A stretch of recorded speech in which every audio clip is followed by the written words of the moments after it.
चलिए आज एक ऐसे राजा की कहानी जानते हैं जिसने ब्रह्मांड के सबसे बड़े सवाल पूछे। ये कहानी है राजा परीक्षित की। उनकी जिंदगी के बस कुछ ही दिन बचे थे और वो सच जानना चाहते थे। तो आज की खोज में हम देखेंगे राजा का अंतिम लक्ष्य, उनके बड़े सवाल और उन्हें मिला जवाब। तो कहानी शुरू होती है एक राजा के बहुत बड़े फैसले से। उन्होंने सब कुछ, अपना राजपाट, परिवार, धन दौलत, सब कुछ छोड़ दिया, बस एक मकसद के लिए। उनकी बस एक ही इच्छा बची थी, परम सत्ता के असली स्वरूप को समझना। देखिए, राजा ने और जिंदगी या पैसा नहीं मांगा, उन्होंने पूछे सबसे बड़े ब्रह्मांडीय सवाल। पहला सवाल, ये जो परम सत्ता है वो अपनी ही ऊर्जा से ये दुनिया बनाती कैसे है। दूसरा सवाल, ये इतना बड़ा और पेचीदा ब्रह्मांड, इसे संभाला और सुरक्षित कैसे रखा जाता है। और आखिर में तीसरा सवाल, ये सब खत्म कैसे होता है। लेकिन कमाल की बात ये है कि ऋषि का जवाब कोई फॉर्मूला नहीं था, ये एक स्तुति से शुरू हुआ। ऋषि ने सृष्टि को कोई काम नहीं बल्कि एक दिव्य खेल, एक लीला बताया। सोचिए, सिर्फ उन्हें याद करने या उनकी तारीफ करने से ही लोगों के सारे पाप धुल जाते हैं। तो असली बात ये है कि जवाब मिलता है बनाने वाले की प्रकृति को समझने से। इस कॉन्सेप्ट को कहते हैं पुरुष, मतलब वो सत्ता जो दुनिया बनाती है और फिर उसी में बस जाती है। ऋषि उन्हें कई नाम देते हैं, श्रीपति, यज्ञपति। इससे पता चलता है कि उनके कितने रूप हैं। अब आगे बढ़ते हैं। ऋषि समझाते हैं कि कोई भी काम सफल होने के लिए सबसे जरूरी क्या है। यहाँ एक बहुत ही दिलचस्प बात है। काम तो कई लोग करते हैं, पर जब वही काम भक्ति से हो तो नतीजा बिल्कुल अलग होता है। और सबसे बड़ी बात, भक्ति का ये रास्ता सबके लिए खुला है, चाहे उनकी पृष्ठभूमि कुछ भी हो। तो ये हमें एक आखिरी सवाल पर छोड़ जाता है। अगर गहरे सच तारीफ करने से मिलते हैं तो क्या हमें सवाल पूछने का तरीका बदलना चाहिए।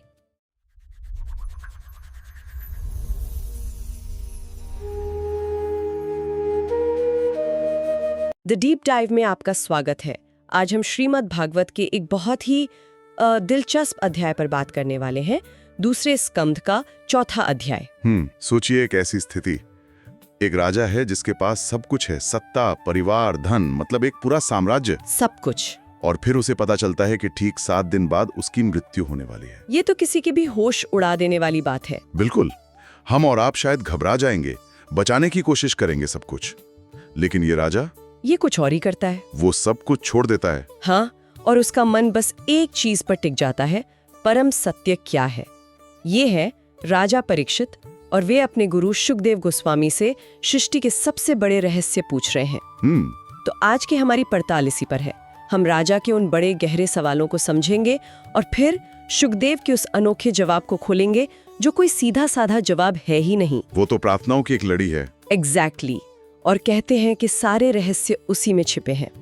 तो शुरू करें? जरूर। तो अध्याय की शुरुआत में ही एक लाइन है कि शुकदेव की बातें सुनकर राजा परीक्षित कृष्ण भक्ति में दृढ़ हो गए।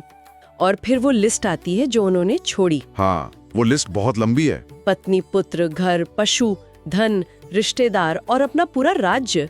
ये सोचना भी मुश्किल है, मतलब कोई अपना सब कुछ, अपनी पूरी पहचान कैसे छोड़ सकता है। ये सवाल बहुत स्वाभाविक है, लेकिन यहाँ दिलचस्प बात यह है कि ये छोड़ना एक तरह से हार मान लेना नहीं है। अच्छा। ये ध्यान को एक जगह से हटाकर दूसरी ज्यादा जरूरी जगह पर लगाना है। श्लोक में एक शब्द आता है संस्थाम विज्ञाय। संस्थाम विज्ञाय, जिसका मतलब है अपनी मृत्यु को निश्चित रूप से जानकर। ये ज्ञान का लम्हा था, एक तरह की एपिफेनी। जब उन्हें ये साफ हो गया कि ये सब अस्थाई है तो उनका मोह अपने आप हट गया। एक मिनट, क्या हम इस पर थोड़ा और रुक सकते हैं? ये बहुत गहरा लग रहा है। सिर्फ ये जान लेना कि मौत पक्की है किसी इंसान को इतना बदल सकता है। बिल्कुल। आज के दौर में तो हम इस सच्चाई से भागते रहते हैं, इसे अनदेखा करते हैं। और यही फर्क है। राजा परीक्षित भागे नहीं, उन्होंने उस सच्चाई का सामना किया, और उस सामना करने से ही उन्हें असली आजादी मिली। इसीलिए अगला शब्द है आत्मभावम दृढ़म गतः, यानी उन्होंने अपना मन पूरी तरह से भगवान वासुदेव में दृढ़ कर लिया। ये ऐसा है जैसे कोई सीईओ अपनी अरबों की कंपनी इसलिए नहीं छोड़ रहा कि वो दिवालिया हो गई, बल्कि इसलिए कि उसे कोई बड़ा मकसद मिल गया है। एग्जैक्टली। जिसके सामने वो कंपनी छोटी लगने लगी है। ये त्याग नहीं, ये एक अपग्रेड है, भौतिक पहचान से आध्यात्मिक पहचान की ओर। ठीक है, तो राजा अपना सब कुछ छोड़ने को तैयार है, एक खाली कैनवस की तरह। ऐसे में तो सवाल भी गहरे ही होंगे, है ना? एकदम सही। जब दिमाग में दुनिया का शोर शराबा बंद हो जाता है, तभी तो असली सवाल सुनाई देते हैं। बिल्कुल। और वे सुखदेव से कहते भी हैं, तमो विशीरते फहियम, आपकी बातों से मेरा अज्ञान का अंधेरा छट रहा है। ये ऐसा है जैसे ज्ञान की पहली किरण पड़ते ही उनकी जिज्ञासा और बढ़ा कुटी, और फिर वो पूछते हैं अपने सवाल। हाँ, और उनका पहला सवाल ही कितना बड़ा है। वे पूछते हैं कि भगवान अपनी दिव्य शक्ति आत्म माया से इस ब्रह्मांड की रचना कैसे करते हैं। ये तो हम सब जानना चाहते हैं। हाँ, पर ध्यान दे कि वे सवाल में ही एक शर्त जोड़ देते हैं। वे कहते हैं कि ये रचना ऐसी है जिसे बड़े बड़े देवता भी नहीं समझ पाते। सही बात है। ये सवाल पूछने से पहले ही जवाब की गहराई और जटिलता को स्वीकार कर लेना है। वो ये नहीं कह रहे कि मुझे इसका फॉर्मूला बता दो। अच्छा, तो वे एक ऐसा जवाब नहीं ढूंढ रहे जो किसी साइंस की किताब में मिल जाए। नहीं, वे किसी और ही चीज की तलाश में हैं। वे प्रक्रिया से ज्यादा उस शक्ति के स्वभाव को समझना चाहते हैं। फिर वो आगे पूछते हैं कि भगवान इसका पालन कैसे करते हैं और फिर संहार कैसे करते हैं। पालन यानी गोपायति और संहार यानी संयच्चिते। और ये सब करते हुए वे किन शक्तियों का सहारा लेते हैं। एक शब्द इस्तेमाल हुआ है, क्रीडन। हाँ, क्रीडन यानी एक खेल की तरह। और ये शब्द बहुत महत्वपूर्ण है। कैसे? देखिए, खेल में मेहनत तो होती है पर बोझ नहीं होता, आनंद होता है। सही बात है। ये शब्द बताता है कि भगवान के लिए सृष्टि, पालन और संहार कोई मजबूरी या काम नहीं है। ये उनकी लीला है, एक सहज अभिव्यक्ति। इसमें कोई तनाव नहीं है, कोई संघर्ष नहीं है। और फिर उनका आखिरी सवाल आता है जो मुझे लगता है कि इन सब में सबसे मुश्किल है। वो पूछते हैं कि एक अकेला ईश्वर प्रकृति के इतने सारे गुणों को सत, रज, तम कभी एक साथ कभी अलग अलग कैसे धारण कर लेता है, और अनगिनत जन्मों में कर्म कैसे करता है जबकि वो खुद अकड़ता है। ये तो मतलब दिमाग को उलझा देने वाला सवाल है ना? ये दर्शन का सबसे बड़ा सवाल है, एक और अनेक का सवाल, the one and the many. राजा ये पूछ रहे हैं कि वो एक परम सत्य इस विविधता भरे जगत का आधार कैसे बनता है। और यहाँ वो अपनी विनम्रता भी दिखाते हैं। हाँ, श्लोक 8 में कहते हैं, दुर्भिभाव्यमीव भाति कविभिश्चाति, यानी ये तो बड़े बड़े विद्वानों और कवियों के लिए भी समझना लगभग असंभव लगता है। तो ये एक शिष्य का वो समर्पण है जहाँ वो मानता है कि कुछ रहस्य तर्क से नहीं, केवल कृपा से ही खुलते हैं। और यहीं से कहानी एक अप्रत्याशित मोड़ लेती है।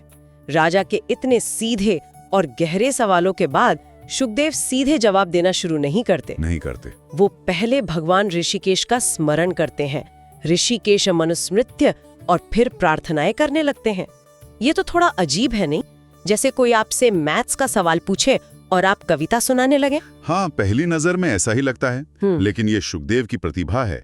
वो जानते हैं कि राजा जो पूछ रहे हैं उसका जवाब किसी फ्लो चार्ट या डायग्राम में नहीं दिया जा सकता। वो प्रक्रिया नहीं पूछ रहे, वो स्रोत का स्वभाव पूछ रहे हैं। इसलिए शुकदेव सीधे कैसे का जवाब नहीं दे रहे हैं, बल्कि वे उस कौन का वर्णन कर रहे हैं जो ये सब करता है। वाह, ये तो सोचने का बिल्कुल अलग तरीका है। मतलब ये ऐसा है जैसे कोई पूछे कि कंप्यूटर कैसे काम करता है, और जवाब में आप उसे मदरबोर्ड और सीपीयू समझाने के बजाय बिल गेट्स या स्टीव जॉब्स की जीवनी सुनाने लगे। बिल्कुल, कि बनाने वाले के दिमाग को, उसकी सोच को समझो तो बनाई हुई चीज अपने आप समझ आ जाएगी।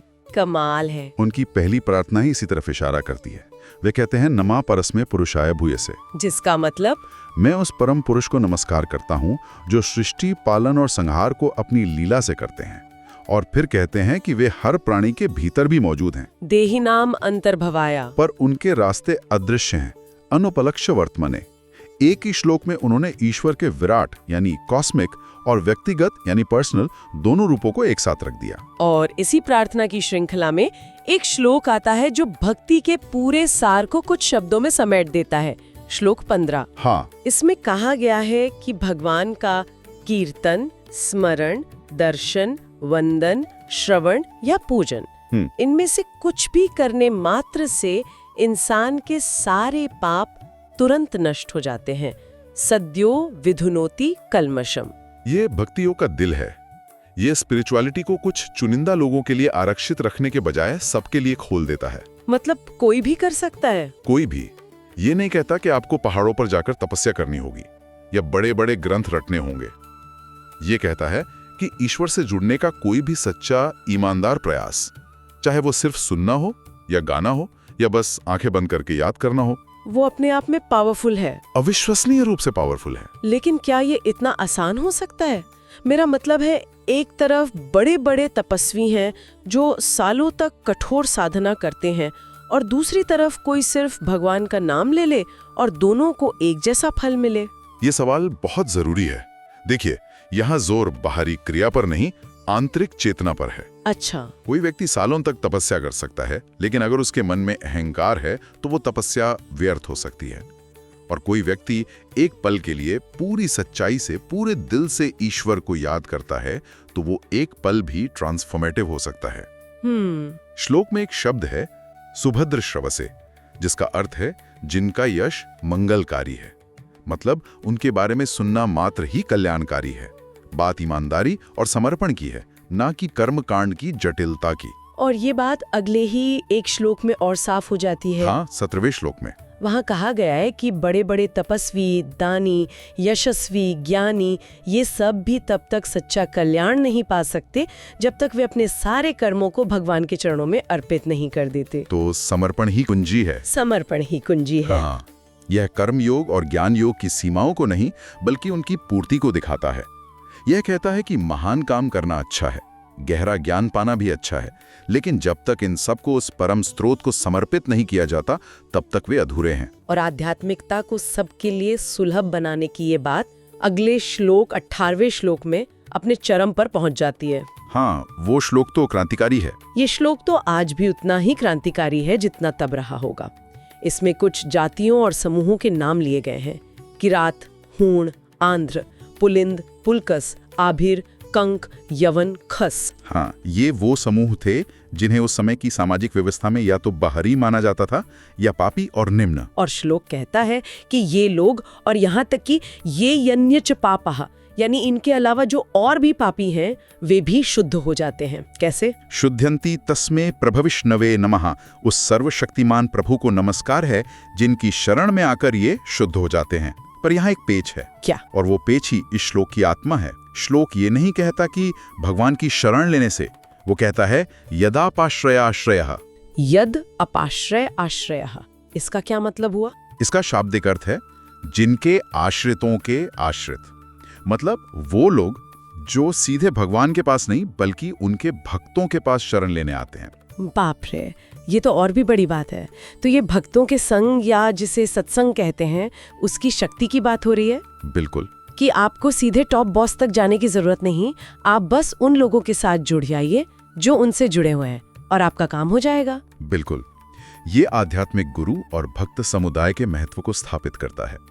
भगवान की शक्ति, जिसे यहाँ प्रभविष्णवे यानी सर्वशक्तिमान कहा गया है, वो इतनी महान और सुलभ है कि वो अपने भक्तों के माध्यम से भी काम करती है। एक तरह से कृपा का विकेंद्रीकरण। हाँ, डिसेंट्रलाइजेशन ऑफ ग्रेस। बहुत अच्छा कहा। ये सामाजिक, सांस्कृतिक, जातीय हर तरह की दीवार को तोड़ देता है। ये कहता है कि आपकी पृष्ठभूमि क्या है, इससे कोई फर्क नहीं पड़ता। आप किसके साथ जुड़ते हैं, इससे फर्क पड़ता है। ये सच में अद्भुत है। इसके बाद 20वें श्लोक में शुकदेव भगवान को कई उपाधियां देते हैं। हाँ, जो उनके सर्वव्यापी स्वरूप को दिखाती हैं। उन्हें शिहपतिः यानी धन संपदा के स्वामी, यज्ञपतिः यानी कर्मों के स्वामी, प्रजापतिः ध्यानपतिः यानी बुद्धि के स्वामी कहा गया है। ऐसा लगता है जैसे जीवन का कोई भी पहलू हो, उसका कंट्रोल का स्विच उन्हीं के पास है। यही इन उपाधियों का उद्देश्य है। ये राजा परीक्षित को दिखा रही हैं कि जिस सृष्टि के कैसे के बारे में तुम पूछ रहे हो, उस सृष्टि का हर एक कण उसी एक स्रोत से नियंत्रित होता है। तो शुकदेव इन प्रार्थनाओं के जरिए परत दर परत राजा परीक्षित को यह बता रहे हैं कि सृष्टि के रहस्य को समझने के लिए पहले सृष्टिकर्ता के गुणों को, उसकी महिमा, उसकी करुणा को समझना होगा। हाँ, और उसकी सुलभता को समझना होगा। प्रक्रिया तो बस एक नतीजा है, असली चीज तो करता है। और इस पूरे संवाद के अंत में 25वें श्लोक में शुकदेव इस ज्ञान की प्रामाणिकता पर मोहर लगाते हैं। अच्छा, वो कैसे? वे कहते हैं कि ये कोई मेरी अपनी कल्पना नहीं है, ये वही ज्ञान है जो सृष्टि की शुरुआत में स्वयं भगवान हरि ने ब्रह्मा जी को दिया था, जब ब्रह्मा जी ने भी उनसे यही सवाल पूछे थे। ओके। और फिर ब्रह्मा जी ने ये ज्ञान अपने पुत्र नारद को सुनाया। ये एक गुरु शिष्य परंपरा की ओर इशारा करता है।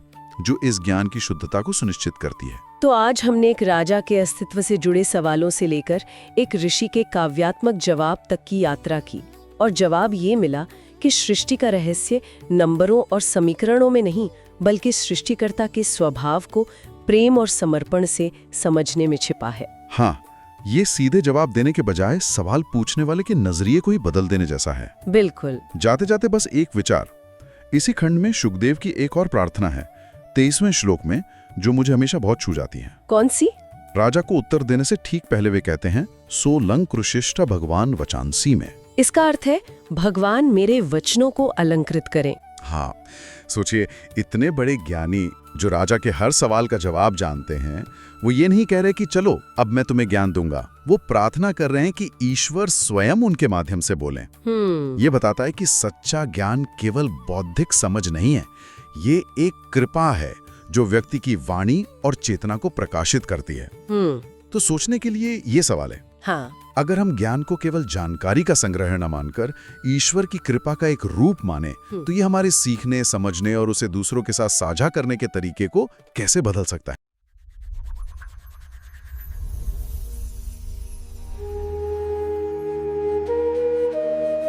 हम कहां से आए?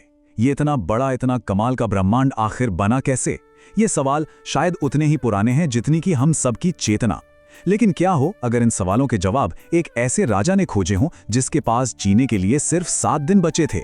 चलिए आज श्रीमद् भागवतम के पन्नों में चलते हैं, जहां एक राजा ने अपनी जिंदगी के आखिरी पलों में यही सबसे बड़े सवाल पूछे थे। तो चलिए कहानी की शुरुआत इसी एक मूल प्रश्न से करते हैं। ये कोई ऐसी वैसी जिज्ञासा नहीं है। जरा सोचिए, ये एक ऐसे राजा का सवाल है जो मौत के दरवाजे पर खड़ा है और वो अस्तित्व का सबसे बड़ा रहस्य जानना चाहता है। यही वो सवाल है जो इस पूरी बातचीत की नींव रखता है। तो इस सफर में हम क्या क्या देखने वाले हैं? सबसे पहले हम राजा परीक्षित के बारे में जानेंगे, फिर उनके उन गहरे सवालों को समझेंगे। इसके बाद हम देखेंगे कि ऋषि शुकदेव ने कैसे एक बिल्कुल अलग तरीके से जवाब देना शुरू किया, यानी पहले दिव्यता को समझाकर और फिर ये बताकर कि ये ज्ञान आखिर कहाँ से रहा है। तो सबसे पहले मिलते हैं राजा परीक्षित से। जरा कल्पना कीजिए, एक राजा जिसके पास सत्ता है, धन है, सम्मान है, सब कुछ है, और वो ये सब कुछ छोड़ देता है। क्यों? सिर्फ एक सवाल का जवाब पाने के लिए। यहाँ वो एक राजा की तरह नहीं, बल्कि एक साधक की तरह सामने आते हैं, और यही बात उनके सवालों को और भी गहरा बना देती है। तो इतना गहरा ज्ञान पाने के लिए कोई खुद को तैयार कैसे करे? ग्रंथ के हिसाब से राजा ने सबसे पहले अपने मन को तैयार किया। उन्होंने परिवार, राजपाट और धन दौलत से अपने सारे लगाव को छोड़ दिया। मतलब ये सिर्फ सवाल पूछना नहीं था, बल्कि जवाब को हासिल करने के लिए खुद को एक लायक पात्र बनाना था। क्योंकि कुछ ज्ञान ऐसा होता है जो सिर्फ दिमाग से नहीं, बल्कि एक शांत और शुद्ध मन से ही समझा जा सकता है। तो एक बार जब उनका मन पूरी तरह से स्थिर और साफ हो गया, तब राजा ने अपने सवाल पूछने शुरू किए। और ये कोई आम सवाल नहीं थे, ये वो सवाल थे जो अस्तित्व के बारे में हमारी पूरी समझ को एक तरह से चुनौती देते हैं।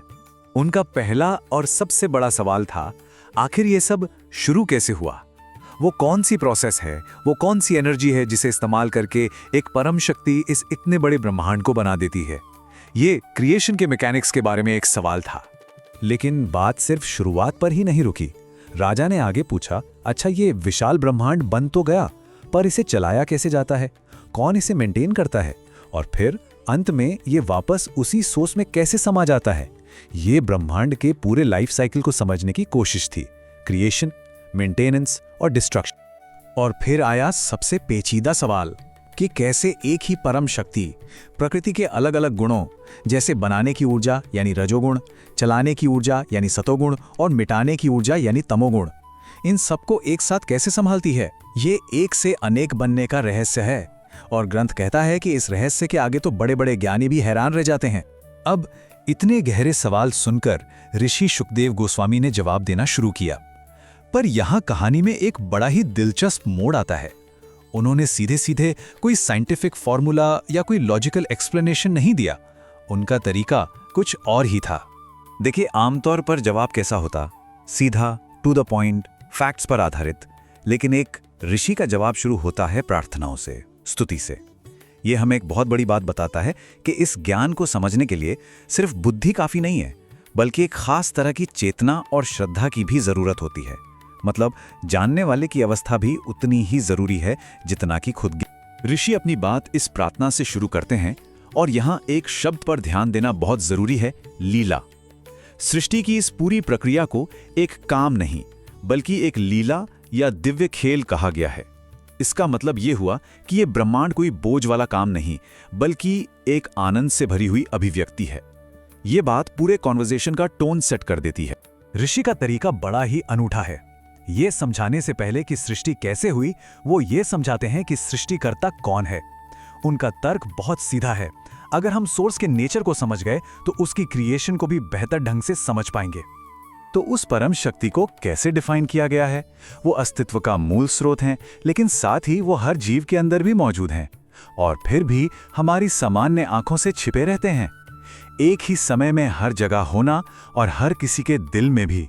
जरा सोचिए, ये कैसे मुमकिन है? तो इस छिपी हुई शक्ति से जुड़ा कैसे जाए?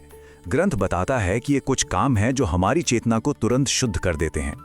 ये सिर्फ रीति रिवाज नहीं है, बल्कि ये वो प्रैक्टिसेस हैं जो मन की नकारात्मकता को हटाकर उसे ऊंचे सत्य को समझने के लिए तैयार करती हैं। ये एक बहुत ही जरूरी बात है। ग्रंथ के मुताबिक सिर्फ अच्छे काम करना, दान देना या बहुत सारा ज्ञान होना ही काफी नहीं है। असली कल्याण और सार्थकता तो तब मिलती है जब इन सभी कामों को उस परम स्रोत को समर्पित किया जाता है। यानी डेडिकेशन को यहाँ सबसे जरूरी चीज बताया गया है। अब एक बड़ा सवाल उठता है, क्या ये दिव्य कृपा और ये शुद्धि सिर्फ कुछ गिने चुने लोगों के लिए है? इस अध्याय का एक सबसे पावरफुल मैसेज इसकी इंक्लूसिविटी में, यानी सबको साथ लेकर चलने की भावना में छिपा है। श्लोक 18 में एक बहुत खास शब्द इस्तेमाल हुआ है, प्रभाविष्णवे, जिसका मतलब है सर्वशक्तिमान। ये शब्द इस आइडिया को एस्टैब्लिश करता है कि भगवान की शुद्ध करने की शक्ति असीम है और ये किसी पर भी लागू हो सकती है जो उनकी शरण लेता है बिना किसी भेदभाव के। और ये शक्ति किसके लिए उपलब्ध है? ग्रंथ में कुछ ऐसी जातियों की लिस्ट दी गई है, किरात, हूण, यवन, जिन्हें उस समय के समाज में पापी या मुख्य धारा से बाहर का माना जाता था। जरा सोचिए, एक प्राचीन ग्रंथ में यह कहा जा रहा है कि समाज जिन्हें सबसे नीचे मानता है वो भी दिव्य कृपा के पात्र हैं। ये उस समय के लिए एक क्रांतिकारी विचार था और शायद आज भी है। और आखिर में ऋषि शुकदेव इस ज्ञान की अथॉरिटी को एस्टैब्लिश करते हैं। वो साफ करते हैं कि ये ज्ञान उन्होंने खुद नहीं बनाया है, ये एक बहुत ही प्राचीन परंपरा से आ रहा है। इस ज्ञान का प्रवाह देखें। इसे सबसे पहले स्वयं भगवान ने ब्रह्मा को सुनाया। ब्रह्मा से ये नारद को मिला और नारद से होते हुए ये शुकदेव गोस्वामी तक पहुंचा। ये एक अटूट श्रृंखला है जो इस ज्ञान को टाइम टेस्टेड और भरोसेमंद बनाती है। ऋषि अपनी बात को इसी प्रार्थना के साथ आगे बढ़ाते हैं, जो दिव्यता के यूनिवर्सल नेचर का सार है, कि वो भाग्य के, यज्ञ के और यहाँ तक कि हमारी बुद्धि के भी स्वामी हैं। ये हमें याद दिलाता है कि सृष्टि की समझ सिर्फ एक इंटेलेक्चुअल एक्सरसाइज नहीं, बल्कि उससे कहीं ज्यादा एक भक्ति से भरा हुआ अनुभव है। और ये सब हमें एक अंतिम विचार पर लाकर छोड़ देता है। इस पूरे बातचीत का सार ये है कि कुछ सवालों के जवाब सिर्फ जानकारी से नहीं मिलते, बल्कि हमारी चेतना में बदलाव से मिलते हैं। तो ये सोचने वाली बात है कि हम सबकी जिंदगी में वो कौन से सवाल हैं जिनके जवाब हमें बाहर खोजने के बजाय सिर्फ अपने अंदर एक बदलाव करके ही मिल सकते हैं।